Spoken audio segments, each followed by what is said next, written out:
লালমনিরহাটের যুবক ভাইরা আওয়াজ করো, ইসলাম কি ন্যারো মাইন্ডেড না broad minded? Broad minded. Asma আর আয়েশা নাম দুটো কেমন লাগে? বিশ্বনবী বললেন নাম সিদিহা, আওয়াজ করে পড়েন সুবহানাল্লাহ। লালমনিরহাটে অনাগত যদি কন্যা সন্তান হয়, যদি মনে চায় আসমা রেখে দিতে পারবে, যদি মনে চায় আয়েশা রেখে দিয়ে দেশে বিদেশে এয়ারপোর্টে রাস্তায় ঘাটে শুধু বলে একটা নাম দেয়, আমার ছেলের একটা নাম দেয়, মেয়ের একটা নাম দেয়। আমার মনে আছে যশোরের আব্দিনের মাহফিলে আমি একটা দুটো নাম দিয়েছিলাম। আজকে লালমনিরহাটের এই প্রোগ্রামে কন্যা সন্তান যদি হয় দুটো নাম দিলাম, আসমা কিংবা আয়েশা। ইনশাআল্লাহ দুজন বোন, এক মায়ের বাবা এক মা দুজন।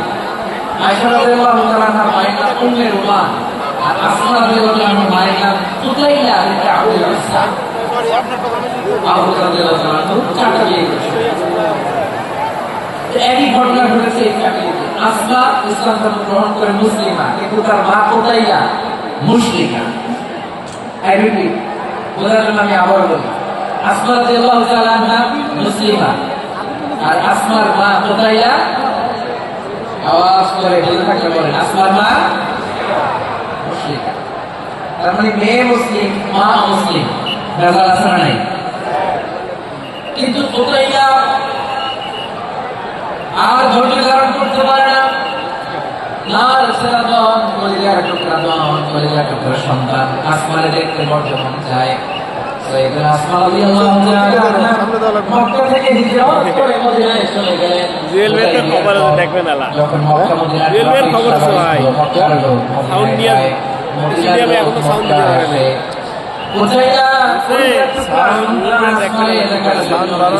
না। বিশাল মরু পথ পাড়ি দিয়ে বাংলাদেশের এখন মাস যে মেয়ে বাঁচলে আমার মতো মুশরিকা অপবিত্রা, তার সাথে কি দেখা দেওয়া যাবে? এই যে আনছে কি সৌভাগ্যবান ছিল তারা। মাসলা জানার দরকার হলে নবীর দরবারে চলে যেত, মালিকের খালি আওয়াজ বের হয়, ঘরে বউয়ের সাথে ঝগড়া হলে নবীর দরবারে চলে যেত। অনেক সাহাবী বলে আমাকে ক্ষুধা লাগলে আমি নবীর কাছে চলে যেতাম, কারণ নবীর চেহারার দিকে তাকালেই আমার পেটের ক্ষুধা মিটে যেত। আমরা এই সাউন্ড সিস্টেমের তো আওয়াজ হয় নাই, কথার মধ্যে তুমি জানি দিছে বক্তা সবারই বলা আওয়াজ বলা শুনে। তারপরে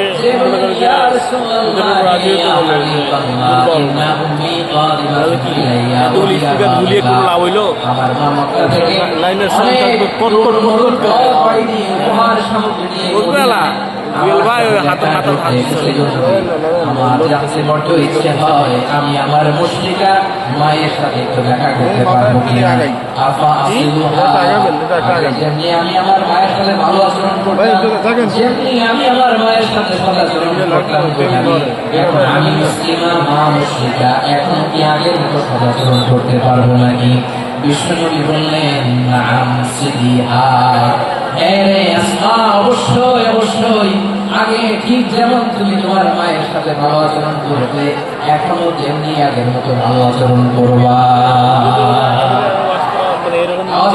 সুবহানাল্লাহ।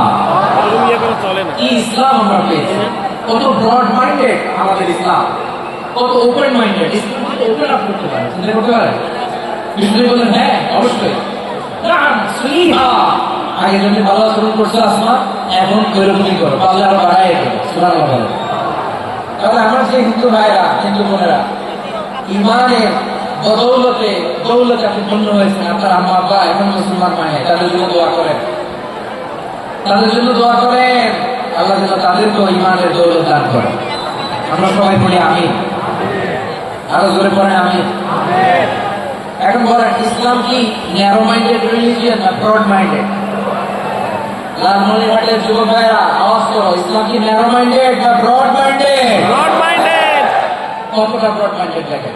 বিশ্বনবী সাল্লাল্লাহু আলাইহি সাল্লাম অমুসলিমরা যদি নবীকে উপহার দিত, ওই উপহার বিশ্বনবী গ্রহণ করতেন। সুবহানাল্লাহ। আপনার অমুসলিম বন্ধু যদি উপহার দেয়, সেটাও আপনি নিতে পারবেন, যেটা নেওয়া যায়। কিন্তু আপনার বন্ধু যদি আপনার মদের বোতল দেয়, দিতে পারবেন? হ্যাঁ, মদের বোতল দিলে আপনার বন্ধু যদি আপনার পর্ক দেয়, শুকরের গোশত মিশ্রিত খাবার ওটা দিতে পারবেন হালাল যে কোনো জিনিস মামু বিশ্ব ইসলাম এটা মনে হয় তার স্বীকৃতি অমুসলিমদের দেয়া হাতিয়া গ্রহণ করতেন কেমন নবী ছিলেন আমার নবীও চিনে নেন আমার নবী এনজিও জেনে নেন বিশ্ব ইসলাম যখন কোনো জনপদে যেতেন 3টা অপশন নিয়ে যেতেন যে ভাইয়ের আওয়াজ করে বলতাম কোনো জনপদে গেলে আমার নবীর অপশন থাকতো কয়টা আমার মতো 3 আঙ্গুল উঁচু করে দেখান আর বলুন আমার নবী কোনো জনপদে গেলে কয়টা অপশন নিয়ে যেতেন 1 নাম্বার অপশন আসলিম তাসলাম নতুন এলাকায় গেলে বলতেন আসলিম তাসলাম ইসলাম ধর্ম গ্রহণ করো শান্তিতে থাকবা আমার ভাই হয়ে যাও আমরা ভাই ভাই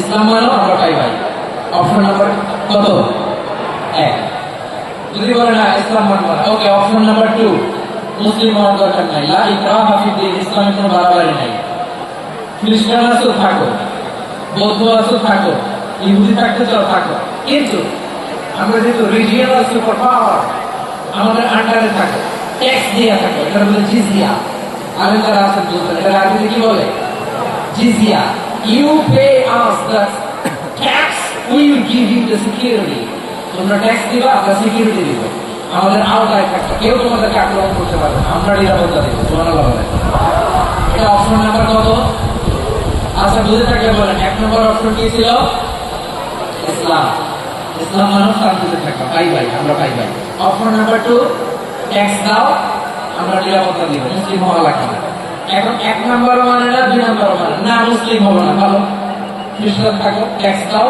আমরা সিকিউরিটি দেব না এটাও মানে না এই রনি ভাই সামনে দেন না আমাদের আর তোমাদের মাঝে ফয়সালা করবে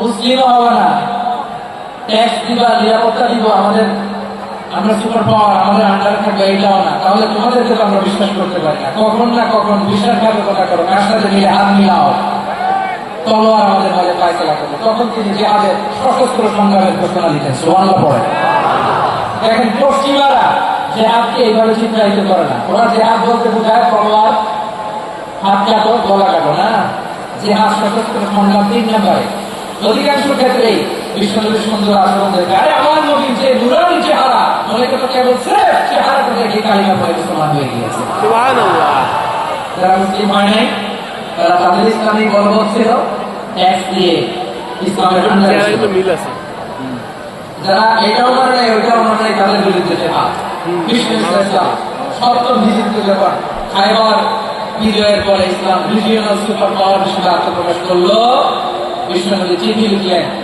অন্যান্য সুপার পাওয়ারের কাছে রাষ্ট্রীয় চিঠি লেখে এক রাষ্ট্রপ্রধান আরেক রাষ্ট্রপ্রধানের কাছে ঠিক কিনা বলেন জানেন না আপনারা এই যে 24-এর ছাত্র নাগরিক অভ্যুত্থানে এই অভ্যুত্থান যখন শুরু হয় আমি তখন সাউথ আফ্রিকাতে একটা স্ট্যাটাস দিয়েছিলাম গোটা নয় গোটা দেশ সংস্কার করা লাগবে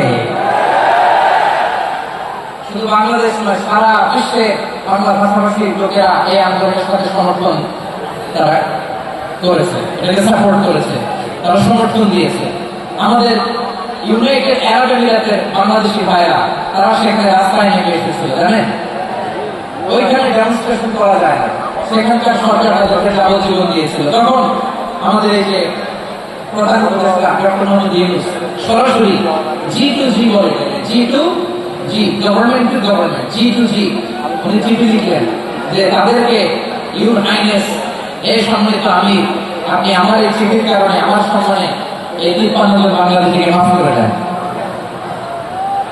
এই চিঠির বদৌলতে কিছু খালাস পেয়ে গিয়েছিল আমাদের ভাইরা জানেন এই ঘটনা আপনারা তাহলে গভর্নমেন্ট টু গভর্নমেন্ট চিঠি দেওয়া হয় সপ্তম হিজরিতে ডিফেন্স ইসলাম সব সুপার পাওয়ারের কাছে চিঠি দিলেন রোমান সম্রাটের কাছে পারস্য অধিপতির কাছে মিশরের অধিপতির কাছে সবার কাছে চিঠি লিখলেন চিঠির ভাষা ছিল এরকম মিন মুহাম্মাদিন রাসূলিল্লাহ ইলা মুকাওকিস আযীমিল কিবর মুহাম্মদ রাসূলুল্লাহর পক্ষ থেকে মিশরের বাদশার কাছে আসলিম তাসলাম ইসলাম আর শান্তিতে থাকবা সালামুন আলা মান ইত্তাবাআল হুদা শান্তি তার জন্য যে হেদায়েতের অনুসরণ করে সুবহানাল্লাহ এই চিঠি অনেকে ভালোভাবে রিসিভ করেছে অনেকে চিঠি পাওয়ার পরে নবীর কাছে আবার ইন রিটার্ন উপহার পাঠিয়েছে কি পাঠিয়েছে উপহার।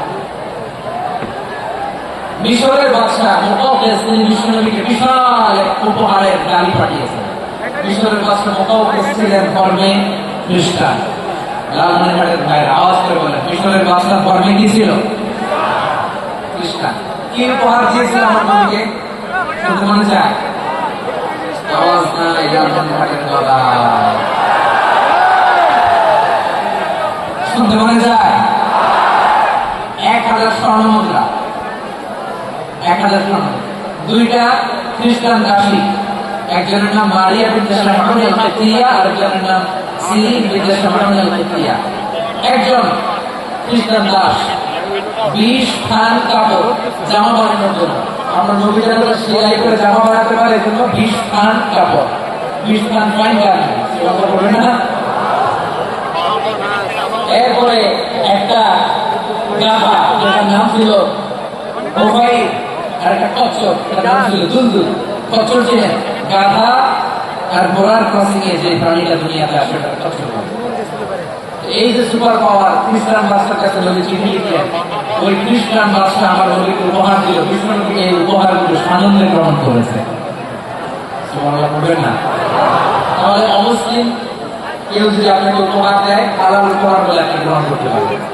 অনুরূপভাবে পারস্যের বাদশা রোম সম্রাট বিশ্বনবীকে উপহার পাঠিয়েছেন। আমার নবী সবগুলো উপহার গিফট গ্রহণ করেছেন। সুবহানাল্লাহ বলেন।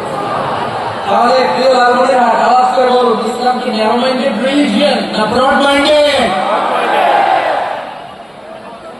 আমরা যারা আয়েশার কাছে মাসালা জানতে চাই, মেয়েরা আমরা যান অগ্নি উপাসকেরা তাদের ঈদের দিন নওরোজের সময় আমাদেরকে পানি দেয়, নেওয়া যাবে?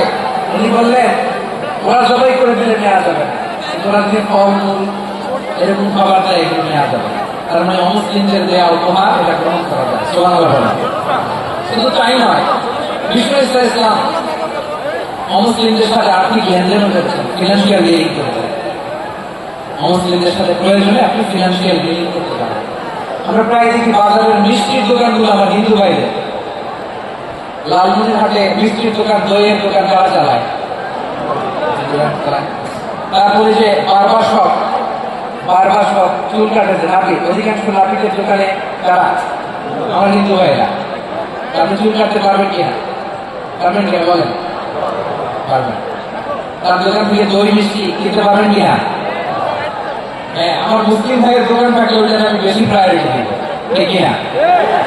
কিন্তু যদি তাদের সার্ভিস নিতে চান, প্রোডাক্ট নিতে চান, পারবেন। তার দলিল সহিহ বুখারী, আমাদের আয়েশা রাদিয়াল্লাহু তাআলা আনহা বলেন, ইশতারা রাসূলুল্লাহ সাল্লাল্লাহু আলাইহি ওয়াসাল্লাম মিন ইয়াহুদিয়্যিন তুআমান ওয়া রাহানাহু দিরআহু মিন হাদিদ।